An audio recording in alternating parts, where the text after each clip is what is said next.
Bonjour à tous, bienvenue. Nous sommes le jeudi 26 mars. Voici les titres de ce journal. Opération Escargot pour un projet qui avance au ralenti. Ce jeudi matin, la Vendée et la Charente-Maritime se sont une nouvelle fois unis pour défendre le projet de la 831. Le vaccin d'été polio est au cœur de l'actualité. Ce vaccin obligatoire pour les nourrissons est d'abord en rupture de stock. Dans le même temps, de plus en plus de parents refusent de faire vacciner leurs enfants. Le point dans un instant. L'artisanat est à l'honneur. Tout le week-end, des dizaines de professionnels partageront leur passion avec le grand public à l'occasion des journées des métiers d'art. C'est le cas de cette mosaïste au Sable d'Olonne. Rencontre à la fin de ce journal. Les partisans de la 831 accélèrent donc le mouvement. Ce jeudi, les chefs d'entreprise et les élus de Vendée et de Charente-Maritime se sont en effet mobilisés pour une opération escargot. Les professionnels sont excédés. Il faut dire que le projet d'autoroute qui doit relier le sud de notre département à Rochefort n'avance pas. Pire, il recule. Plusieurs annonces ont été faites par le Premier ministre ces derniers mois, mais elles sont restées au point mort dans le bureau de la ministre de l'Écologie. Les acteurs du mouvement ont donc voulu taper fort ce jeudi. Plusieurs cortèges sont partis de Rochefort, Surgères et de Fontenay-le-Comte en direction de La Rochelle. Carl Laboureux a suivi le mouvement parti de Vendée.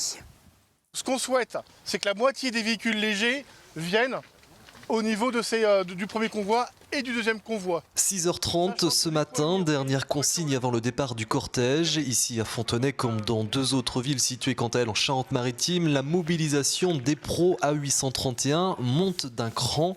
Plus de paroles mais des actes, c'est ce qu'ils exigent aujourd'hui et plus que jamais du gouvernement. On nous promène, ça fait trop longtemps que ça dure et là on a vraiment envie que cette autoroute, on en a besoin.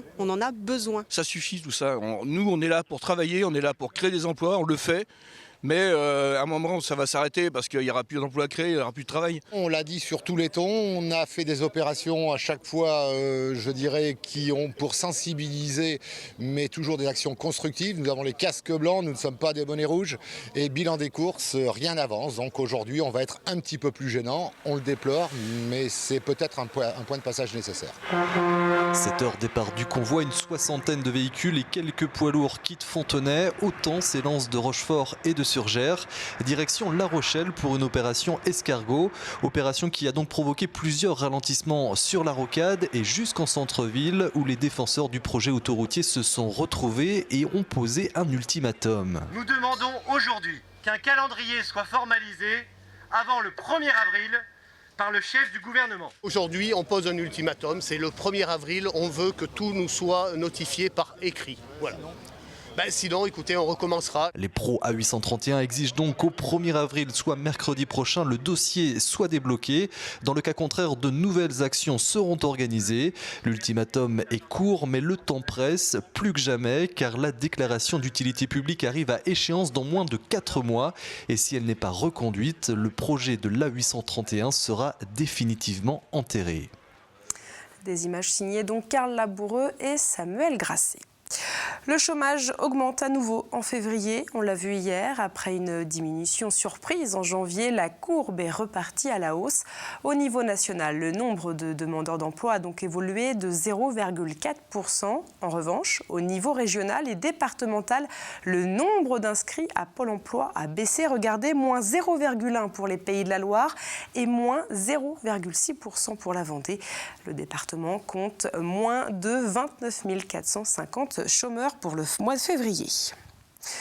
Le vaccin d'été polio est en rupture de stock. Il s'agit pourtant d'un vaccin obligatoire pour les nourrissons contre la polio, le tétanos et la diphtérie.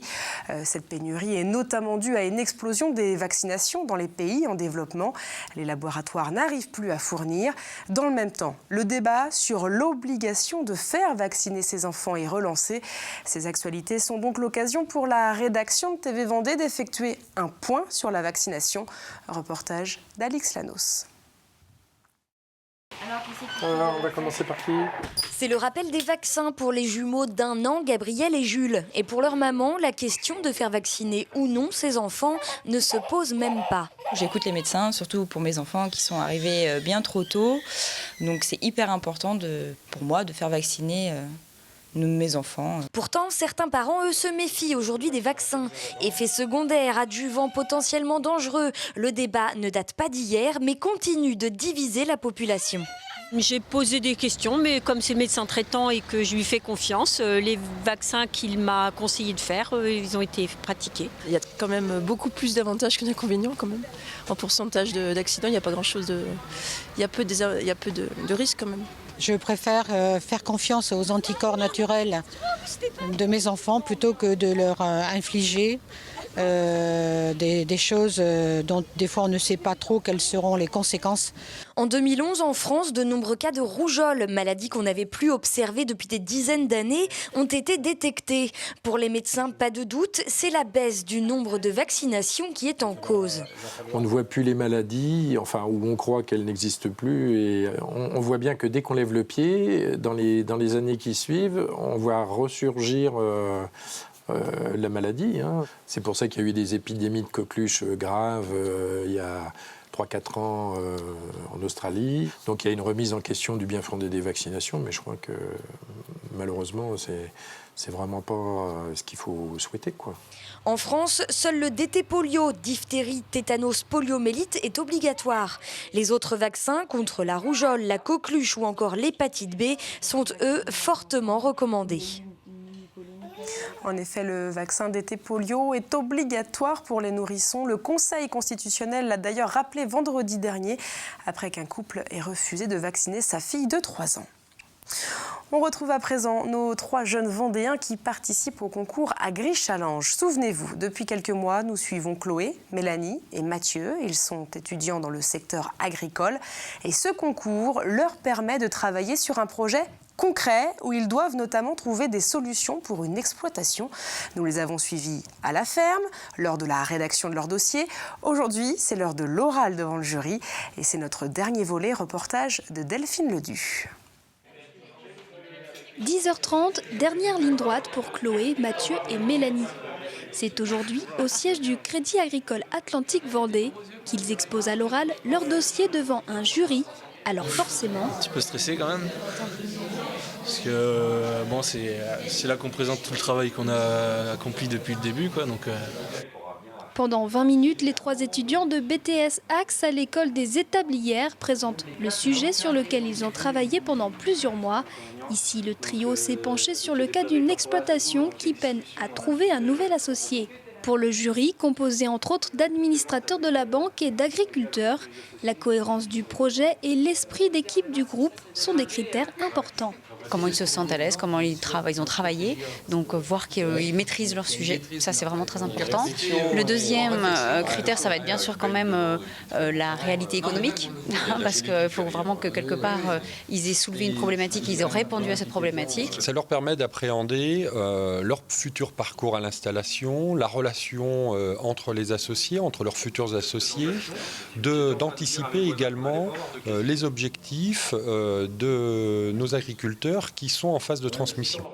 16h, l'heure du verdict pour ces étudiants agricoles de Vendée et de Loire-Atlantique. Dans les 5 écoles représentées, un groupe est sélectionné et reçoit un chèque de 550 € pour son établissement.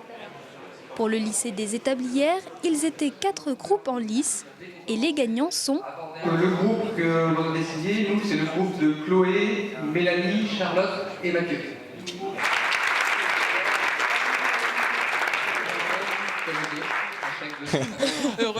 Oui, content, satisfait de tout le travail qui a été fait depuis plusieurs mois. Donc c'est vrai que c'est une récompense et puis un soulagement aussi. Le concours Agri-Challenge, un premier entraînement pour ces étudiants, car dans quelques mois, c'est leur dossier de fin d'études qu'ils auront à présenter devant des juges. Et ajoutons qu'un nouveau concours est proposé aux étudiants agricoles. Cette fois, ils seront confrontés aux difficultés que l'on peut rencontrer lors de sa propre installation. Au chapitre sport à présent, la course de voile, la solo maître coq s'élancera le 17 avril des Sables d'Olonne. L'édition 2015 a été présentée hier. Vous le voyez sur ces images de Jean-Marie Bidot. Alors concrètement, durant une semaine, plusieurs courses seront programmées, à commencer par la première manche du championnat de France de course au large.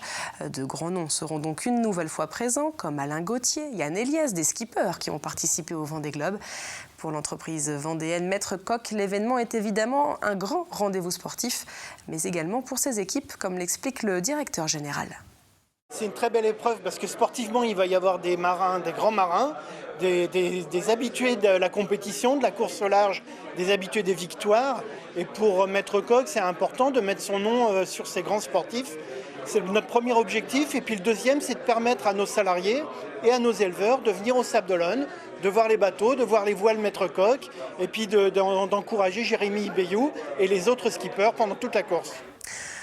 C'est l'événement littéraire de ce début d'année. Le Printemps du livre de Montaigu ouvre sa 27e édition. À partir de demain et jusqu'à dimanche, les lecteurs vont pouvoir aller à la rencontre des quelques 270 auteurs et illustrateurs. À J-1, le théâtre de Thalie se transforme donc en une grande bibliothèque. Un reportage de Pierre Dalicieux. Ouais, ça va. Bon, ça se met en place. Ça y est, c'est parti. Tranquillement, donc Frédéric fait le tour des exposants déjà présents pour s'assurer que tout va bien.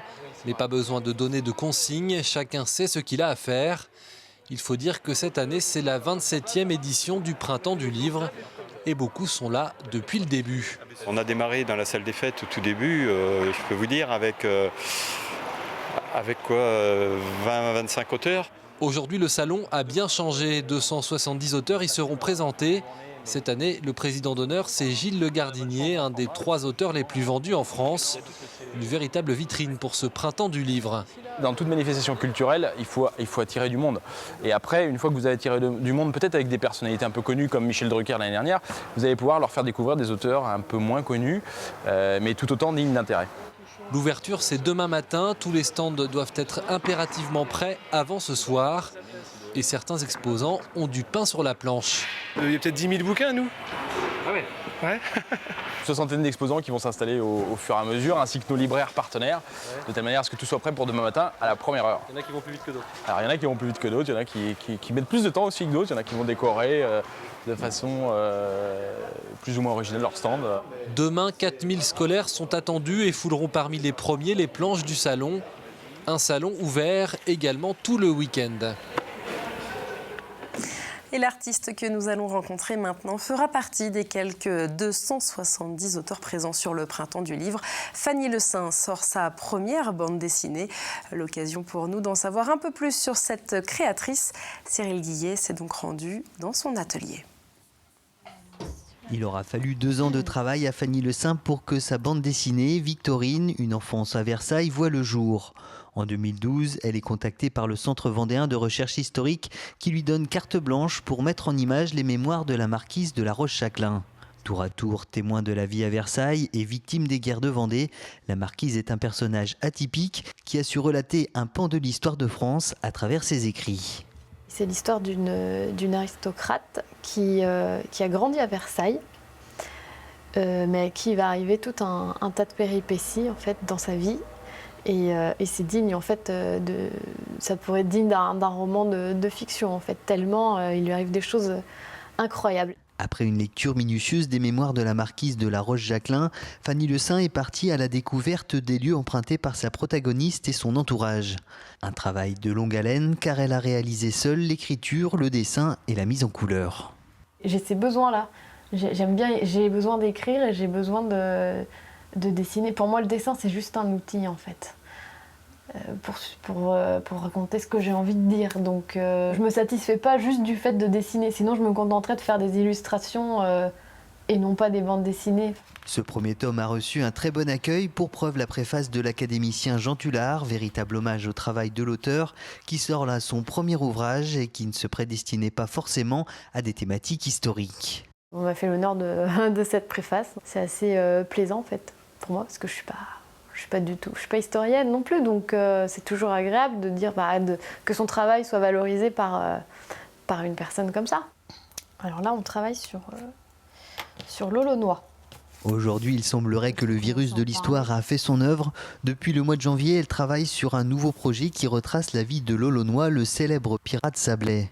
Mais pour le moment, après une première participation au salon Bulle de Sèvres le mois dernier, Fanny Le Saint présentera son ouvrage Victorine au Printemps du livre de Montaigu. 2 jours pendant lesquels vous pourrez faire dédicacer votre exemplaire. Et décidément, les artistes sont à l'honneur ce week-end. À partir de demain et jusqu'à dimanche, les journées des métiers d'art vous permettront d'aller à la rencontre des artisans, tout autant artistes, il faut bien le dire. En Vendée, 33 ateliers ouvriront leurs portes. Dans le même temps, des professionnels se réuniront également sur un seul et même site. Au Sable d'Olonne, par exemple, ébénistes, sculpteurs, restaurateurs d'horloges ou encore joailliers seront rassemblés au cœur de la chapelle du collège Notre-Dame de Bourgenais. Et parmi eux, vous pourrez notamment rencontrer une mosaïste. Aurélie Horner l'a rencontrée, portrait. Du verre, du miroir et des couleurs. L'univers d'Ève, c'est un peu tout ça. J'aime bien le verre, j'aime bien la couleur, j'aime bien les reflets, j'aime bien la lumière qui se reflète dedans, donc ça me plaît, j'aime travailler cette matière.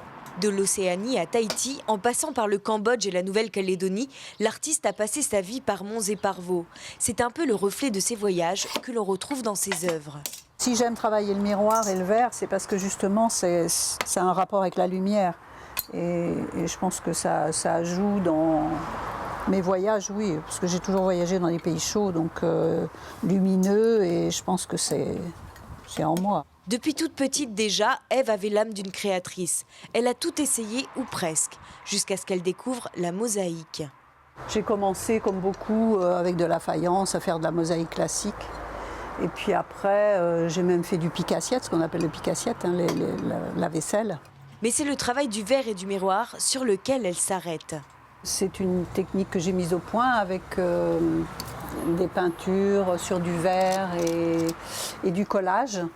Et j'utilise pas des mots ou de pâte de verre parce que pour moi ça me limite dans ma création, donc je préfère faire mes couleurs, mes motifs et tout ça. Donc il a fallu que je mette au point les cols, les enduits et tout ça, les peintures, pour pouvoir travailler avec. Boîte à bijoux, table basse, encadrement de miroir, Ève a su créer un art décoratif bien à elle. Mon travail consiste à d'abord préparer mes plaques. Donc je pars de d'un verre de vitre sur lequel je peins, je fais des collages, donc ça donne ça. Et ensuite je le découpe. Je le découpe avec un diamant, enfin une molette, comme font les vitriers. Pour découvrir son travail et ses créations, rendez-vous au Sable d'Olonne les 27, 28 et 29 mars prochains à l'occasion des Journées européennes des métiers d'art. Et pour connaître le lieu des ateliers et des événements, vous pouvez vous rendre sur le site des Journées des métiers d'art à l'adresse qui s'affiche au www.journeesdesmétiers-d'art.fr. Et finalement, ce mauvais temps de printemps sera idéal pour se rendre dans les ateliers des artistes ou dans la plus grande bibliothèque de France à Montaigu, puisque sans surprise, ce vendredi se composera de gris et de pluie et le vent accentuera encore un peu plus la sensation de fraîcheur. Dans quelques minutes, Armelle Pavageau vous détaille ses prévisions. C'est la fin de ce journal. Merci à vous de nous avoir suivis. On se retrouve évidemment demain.